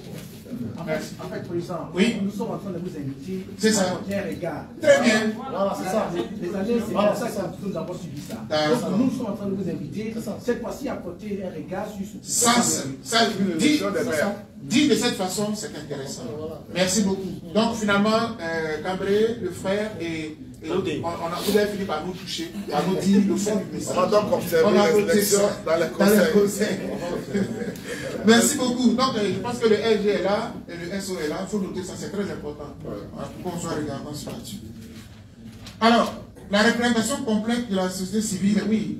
D'abord, il a demandé est-ce que personnellement la FIDOF et Dr Bouga même est satisfait de ces élections-là? Je dirais oui et non. Je dirais oui et non. Oui, satisfait parce que dans mon pays, il n'y a pas eu de mort à une élection. C'est très, je veux dire qu'on peut célébrer ça. Il y a longtemps qu'on n'avait plus d'élections avec 0 mort dans notre pays. Et je pense que quelque part, nous avons réussi quelque chose ensemble. Vous voyez, tout à l'heure, on n'a pas été tendre avec la LTI parce que j'estime qu'elle peut beaucoup faire. Il faut qu'elle s'ouvre. Elle ne s'ouvre qu'aux politiques, et notamment au gouvernement. C'est pas ses rôles. En tout cas, journaliste, sachez que c'est un combat. Je suis récurrent là-dessus. Et quand on va appuyer sur le bouton là, ça va faire boum. On va travailler là-dessus. Parce que l'argent qu'on nous coupe par la redevance là, c'est pas normal. Que par exemple, un ancien président de notre pays meurt et ce sont les chaînes étrangères qui nous informent, alors que c'est du patrimoine de la souveraineté. Donc tout ça, c'est des choses qu'on ne peut pas supporter. On va avoir une élection où souvent on a des morts, des blessés. Il faut ouvrir la chaîne pour que nous puissions lancer des messages, pour que nous puissions parler à nos parents. On est obligé nous-mêmes de chercher nos propres fonds pour déplacer les journalistes. La fois dernière, on allait à Tiens-Salé. On est obligé de prendre un car, prendre des journalistes sous fonds propres. Parfois même, ils n'ont même pas de transport. On est obligé de se regarder, c'est gênant. Tout ça, c'est compliqué. Alors qu'on a une chaîne nationale qui peut nous aider à faire ces choses-là. Donc vraiment, c'est aussi, autant vous nous demandez d'être un peu partout, autant on est obligé d'interpeller nos dirigeants pour que tout ça, ça facilite le travail. Donc oui, je suis satisfait de cette élection-là, où il n'y a pas eu de blessés graves, où il n'y a pas eu de morts surtout. On peut se réjouir de cela. Et ça, vraiment, je veux dire merci aux Ivoiriens. Merci d'avoir compris le message. Merci de savoir que l'élection est un jeu. Il y a un temps et puis après on évolue. Le lendemain, chacun allait au travail et la Côte d'Ivoire continue. Donc, je suis satisfait pour ça. Maintenant, là où vous avez vu dans le rapport, on l'a dit, c'est qu'il manque de professionnalisme dans notre appareil qui organise les élections. Et à cause de cette défaillance à elle, nous pouvons perdre des vies. On peut perdre des compatriotes. Pour nous, le retard, il n'a pas de sens.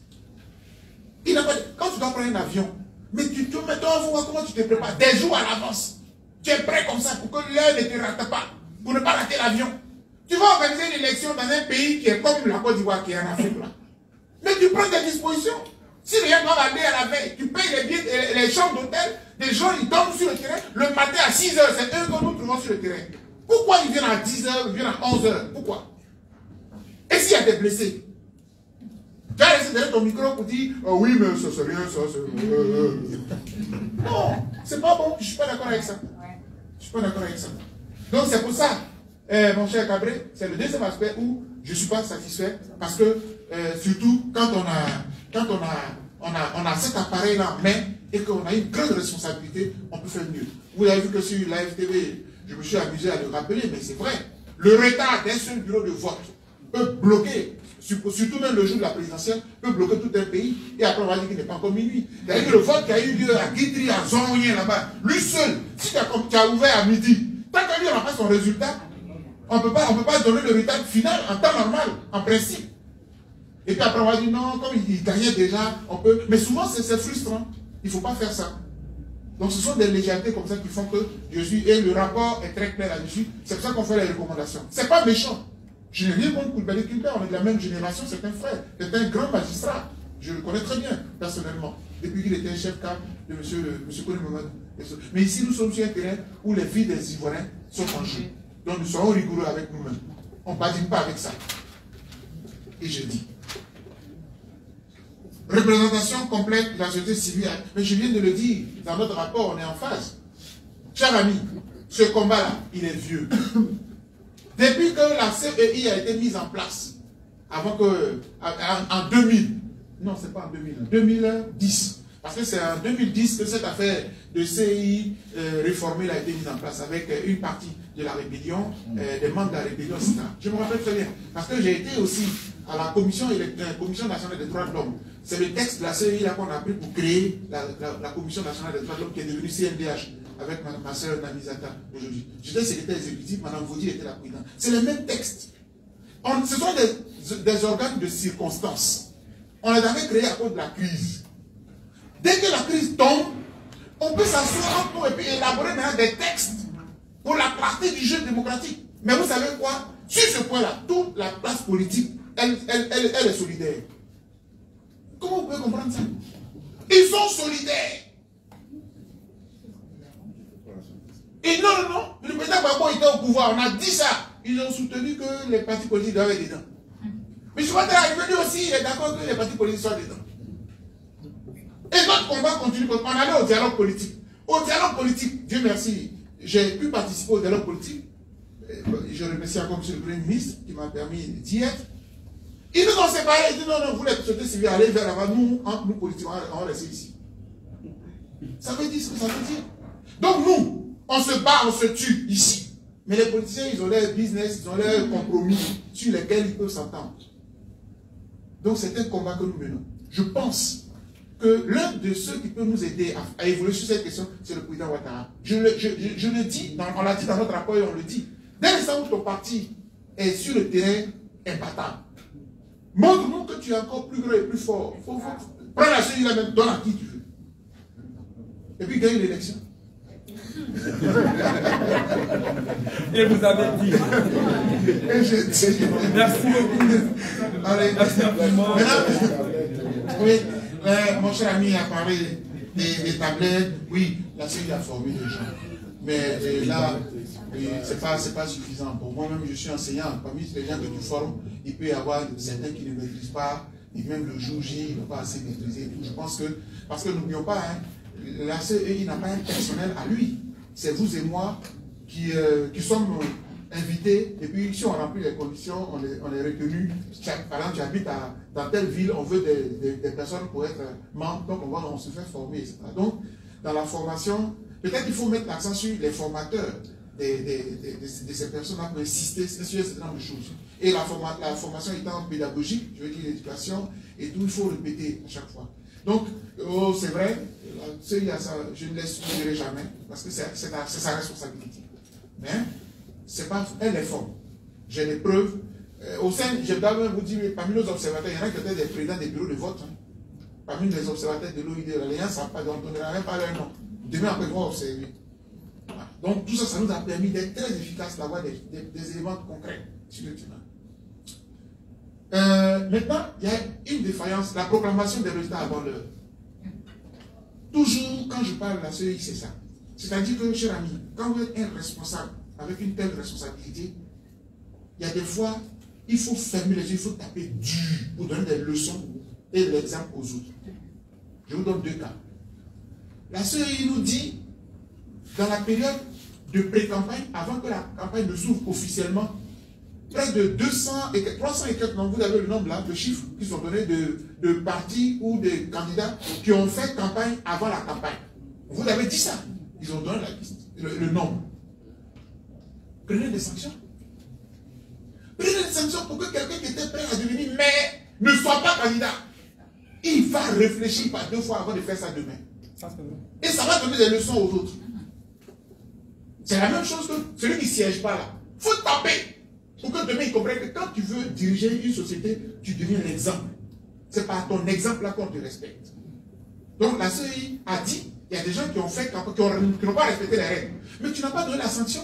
Et puis ils ont été candidats. Maintenant il est devenu maire. Toi tu as venu le démettre. Avec ta petite décision. Tu ne peux pas. Il faut frapper. Là où il faut frapper. Le monsieur, on va à une élection aussi capitale et puis il donne les résultats avant l'heure. Il faut le convoquer. Et puis tu fais communiquer à la nation. Monsieur, candidat dans telle zone, pressenti comme vainqueur, s'est permis, en violation de la loi, de donner le résultat. Toutes les preuves étant réunies, la CEI décide que, oui, de suspendre et de reprendre le vote ou bien de l'éliminer. Il dit, tu fais ça 2 fois, 3 fois. On va être réglo pour des élections. Ça, c'est vrai. Merci. Aussi quelques réponses que j'avais pu donner. Si, merci beaucoup. Oui, sur les tablettes. Merci au président qui a donné satisfaction à toutes nos préoccupations. Nous savons qu'il y a peut-être quelques 2 ou 3 personnes qui voudront encore intervenir, mais bien avant, permettez que nous puissions saluer tout particulièrement la presse qui s'est mobilisée ce matin. Nous saluons le matin, nous saluons notre voix, Afrique Soir, No Stress, c'est ça .com, Reflect TV, Afrique Presse, Al Bayan, Medi 1 TV Afrique, l'Intelligence d'Afrique, Relais TV, Live TV, Business 24, TSTV Sénégal, World TV, Vox Africa, Assaye.net, Infodirect.tv, Canal Ivoire le matin, Le Temps, Abidjan News, Radio La Paix, Info Ivoire TV, Le Débat Ivoirien, Amanier.info, l'Inter, Nema Média, Sub24.tv, Infonews.net, Zoom Media Group et NCI, ça fait 31 presse, vous avez le droit de vous rassonner très fort. Merci.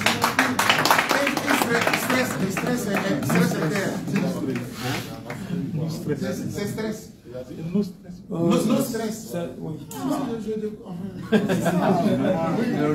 Merci beaucoup. Alors, mesdames et messieurs, Nasopresse, autant pour moi, Nasopresse. Ça n'a pas été bien écrit, donc j'ai rencontré quelques petites difficultés. Merci de m'avoir aidé. Alors, mesdames et messieurs, on va demander s'il y a encore quelques personnes qui voudraient poser.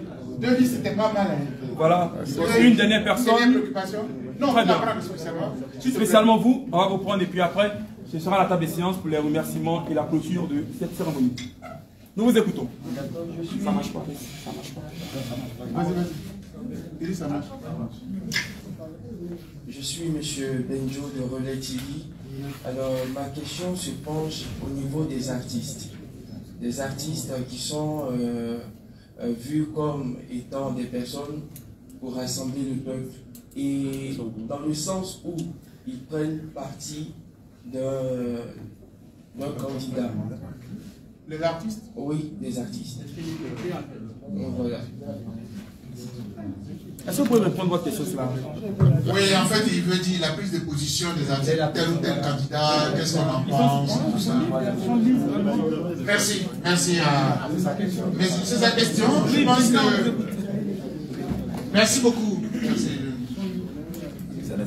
Vous savez, ces genres de rencontres aussi, ce sont des petites écoles aussi, on apprend, on se forme. Donc, voilà, il y a des défenseurs des droits de l'homme, des juristes et tout ça. On est en pleine campagne. Et la question qu'ils posent là, ça peut être utile pour l'avenir. Il y a des artistes qui ont envie de prendre, mais ils hésitent, etc. L'artiste est un citoyen, comme vous et moi. Vous pensez que le policier ne vote pas? Vous pensez que l'imam ne vote pas? Vous pensez que le prêtre ne vote pas? Vous pensez que le journaliste ne vote pas? Il vote, il a le droit de voter. Premier point. Donc, l'artiste, il a le droit de voter. Et puis, il a le droit, d'avoir un candidat qu'il admire, qui peut être son ami. Les artistes sont des amis, sont nos parents, sont des amis. Ce n'est pas des extraterrestres. Maintenant, la préoccupation, c'est, par exemple, vous prenez un artiste, il est adulé par tout le pays, on l'aime et tout ça. Mais si on l'aime, on devrait pouvoir accepter qu'il choisisse tel ou tel candidat pour une élection donnée. On ne peut pas le blâmer pour cela, sauf si c'était un artiste, je veux dire, je ne sais pas si ça puisse exister, un artiste national. Et voilà, prenez, à l'époque, on avait des François Louga, ou bien prenez Alpha Blondy. Alpha Blondy a pris position ici une fois. Mais ça ne nous n'enlève pas l'amour qu'on a pour Alpha Blondy, puisqu'on considère que c'est un citoyen, il a le droit d'aimer pour cette élection-ci tel candidat ou tel candidat. Il faut être tolérant vis-à-vis des artistes. Moi, on a vécu ça en exil. Gadi Seri a pris position parce qu'il souffrait d'une situation. Je donne son exemple parce que j'ai vécu ça avec eux. Même mon ami Johnny Allé, pour lui, c'était encore plus grave. Johnny Allé, c'est celui avec qui j'ai fait des conférences en Italie, etc. À un moment donné, Johnny Allé a été vomi par ses amis parce qu'il est rentré à Abidjan, il serait rentré à Abidjan, il a abandonné la lutte, il a trahi, etc. De quelle trahison vous parlez? Pour elle faire donner, l'artiste prend position. Tout ce que nous attendons de nos artistes, c'est de prendre toujours position en faveur du peuple. Pour la vérité et la justice. Si notre Alpha Blondy, l'icône, il est proche de M. Ouattara, qu'il y a une situation qui prévaut dans le pays, je voudrais qu'il profite de l'acquaintance qu'il a avec M. Ouattara pour lui souffler quelque chose pour que le peuple puisse en bénéficier. En ce moment, il aura été un artiste utile pour son peuple. Ce n'est pas interdit. J'ai vu pas mal d'artistes prendre position pour tel ou tel candidat. C'est leur droit. Et puis en plus, dernier volet. N'oubliez pas que ce sont des commerçants. En griffe. Ce sont des marchés. Et la période électorale, c'est leur période phare pour avoir des marchés. Ils écrivent des chansons. Mais prenons nos mamans, les griottes. Prenons l'ancien temps, les griottes. On va sanctionner notre maman parce qu'elle a chanté pour une personnalité. Non, ça fait partie de notre tradition. Donc dans la tradition, en période de campagne, tel candidat est venu te voir, il t'a proposé quelque chose, tu composes une chanson pour lui, il faut que les Ivoiriens soient suffisamment mûrs. En France, je vois des artistes même appelés à voter un tel. Les artistes prennent position. Il faut qu'on ait cette culture-là. La démocratie, elle est belle. L'artiste a des droits. Autant que toi et moi, on a des droits. Je peux m'arrêter là, je peux démultiplier les exemples. Je ne sais pas s'il va venir dire quelque chose. Non, mais en même temps, sa question qu'il pose a quand même amène à réflexion. Parce que certains artistes peuvent être considérés comme des leaders d'opinion qui apparemment ne devaient pas afficher leur partialité. Et donc, si un artiste que vous considérez tous comme leader d'opinion affirme sa partialité, vous n'êtes plus obligé de le suivre. C'est son droit. Donc, ce qu'il a dit n'est même pas en contradiction avec ce qu'il a dit. C'est-à-dire que tu l'aimes trop. Mais comme il a soutenu Ouattara, si tu veux mon frère, il faut le décider, mais lui, il a soutenu.